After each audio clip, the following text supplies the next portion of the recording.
Good morning.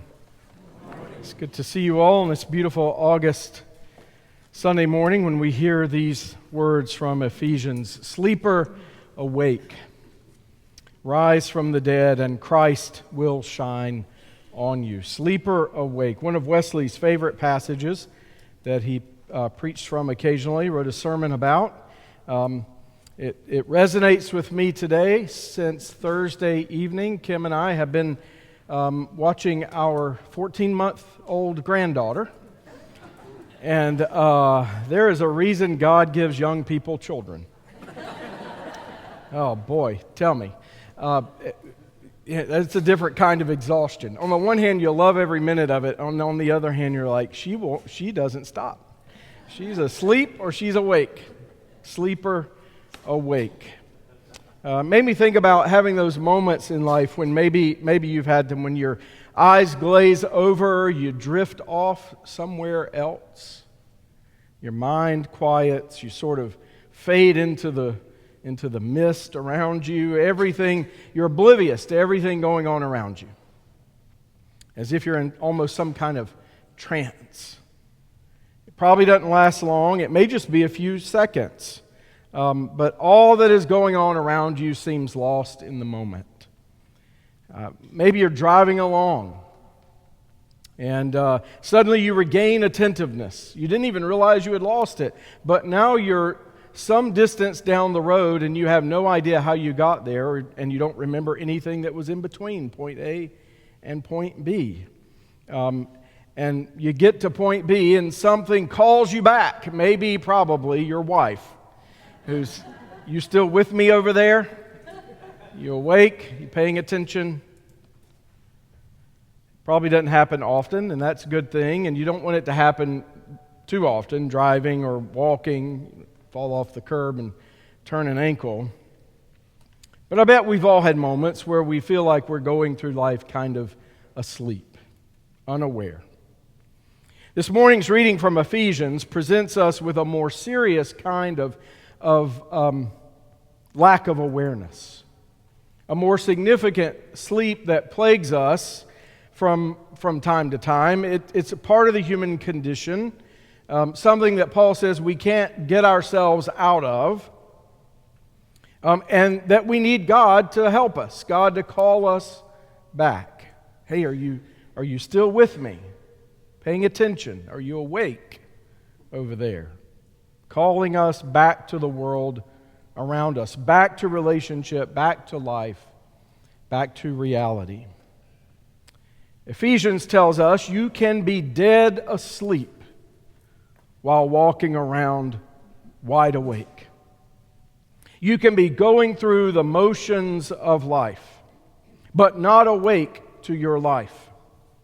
If we are spiritually listless or complacent or lethargic, it's like we're among the walking dead. And if we don't regularly breathe in, take in the Spirit of God, our souls will shut down and go to sleep.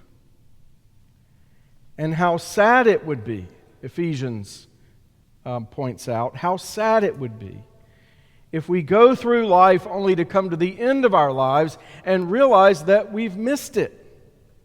We missed our life. We missed God's life within us. Probably many of us, if not all, have at some point in time simply gone along to get along. We've moved through life as if in a trance. We've been unaware of the reality around us, doing as we're told, conforming, not making waves, trying to fit in, believing that the better we follow the flow of the stream, the more admired we'll be, or the more success we will enjoy, or the less resistance, at least, we will face. The world can be a challenging, difficult place. Life can be hard and uncompromising, frenetic, and it is appealing to be, as the song says, comfortably numb.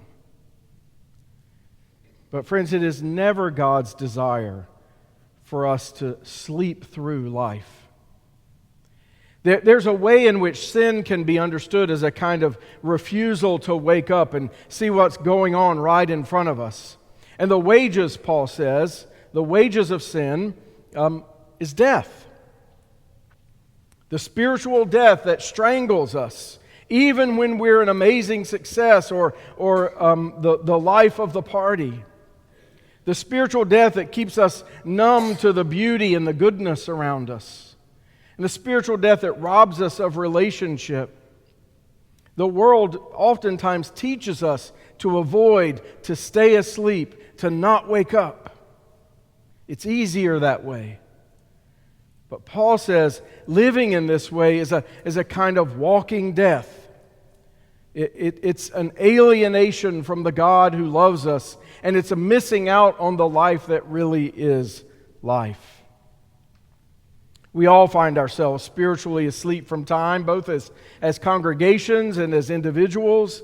We all have moments or days or whole seasons of our lives in which we're not really fully living the life that God intends for us to live. In some way, some bigger than others, granted, but in some way we've all kind of missed the mark a bit. And at times this can manifest itself as indifference, complacency, by not doing the things we know we should do, or by not doing or by avoiding the things we know we should do. And it happens when we neglect our life with God. It happens when we don't heed the Spirit's call. Hey, are you paying attention? Are you awake over there? Are you with me? Wake up. Wake up. Ephesians suggests if we ignore the Spirit's nudging, trying to get our attention, trying to wake us up to the life that is around us, we may discover one day that we're somewhere down a dead-end road and we have no idea how we got there. Richard Rohr notes that the great task of religion is to keep us awake, alert, conscious. Then we will know whatever it is that we need to know. When we are present, he writes, we can know the presence. The presence of the one who loves us, who sustains us, who gives us life. It is that simple and yet that hard. And too much of religion has encouraged us to be unconscious. But God respects us too much for that. You may recall the last thing Jesus says to his apostles in the Garden of Gethsemane: stay awake. Stay awake. Staying awake comes not from willpower, but actually from a wholehearted surrender to the moment as it is. If we can be present in the moment, we can experience the presence of God, because God is present in each and every moment. It really is largely a matter of letting go of resistance to what the moment offers, or quick clinging to some past moment. It's an acceptance of the full reality that is right in front of us. And it takes our whole lives to learn how to do this. Jesus lived this way. He was the only human being to ever live life fully awake to others, fully awake to God, fully awake to the reality around him, and fully awake to the goodness and the beauty that was right in front of him. He was always seeing things, seeing others with his eyes wide open, fully alive to the present moment. And in so doing, he was completely free to live his life the way God intended it to be lived. And we're invited to do the same, to the same journey that Jesus took, to one of becoming more and more awake to God and to one another and the world around us day by day. Because, Ephesians says, the life that we normally see going on around us, the one that we experience when we're kind of half awake, that's a fantasy, a myth, a dream. The real world, however, Ephesians says, is right in front of you, illumined by God's light. Lift up your head. See where you're going. Pay attention. The new day of God's love has already dawned Don't miss it.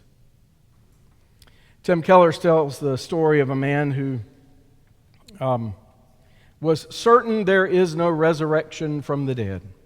Wanted no part of it. This life is all I've got. No worries about any life God might be offering. And when he died, he instructed those who buried him to put a large stone slab over his grave, the largest one they could find, and to carve on that stone a message: "Do not raise me from the dead." Well, as Providence maybe would have it, an acorn found its way somewhere underneath that stone slab. And over time, you know what happens to acorns? It began to grow.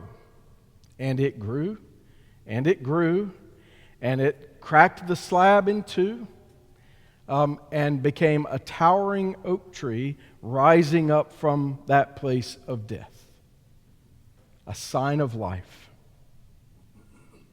Keller wonders if an acorn that has the power of biological life in it can split a slab of stone, what might the acorn, the seed of God's love, do in us? For a moment, I just invite you to think with me of the immovable slabs of stone maybe in your life, the things that keep us from simply being in the present moment, fully awake and alive to God, our bitterness, our insecurity, our anger, maybe grief, an addiction, fears, loss, self-doubt, guilt, shame, exhaustion. Think of the things that hold us back as a church, that keep us asleep. We don't have as many people. There's not going to be enough of whatever, you fill in the blank. We're competing with all those other churches. The things that keep us asleep, simply going through the motions, missing life. And I get it. I understand it. Sometimes it is just feels easier to pull that big old slab of stone over top of you like a heavy comforter and just roll over and go back to sleep, rather than wake up and have to face life, face the world, its messiness, its brokenness, its complications.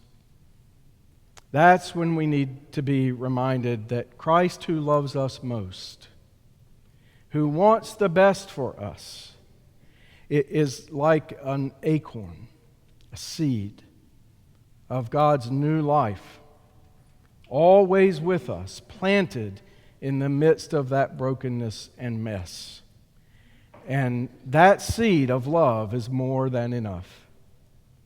So wake up, Ephesians says. All those things can be overcome and endured by the power of love. The more we are awake to the power of God's love at work within us and within the life of the church and the world, the more we can walk in the light of Christ and see the world around us and see people around us for what it is. Yes, it may take a minute. Oak trees don't grow overnight. It may take a lifetime, waking up, wiping the sleep from our eyes. So Ephesians says, today is a new day. Begin today. God has a life for you. God has a life for us. Don't miss it. It's here in this moment. It's not someone else's life. It's your life, and only you can live it. And so, as my wife would say, are you still with me? You okay over there? Are you awake? Amen.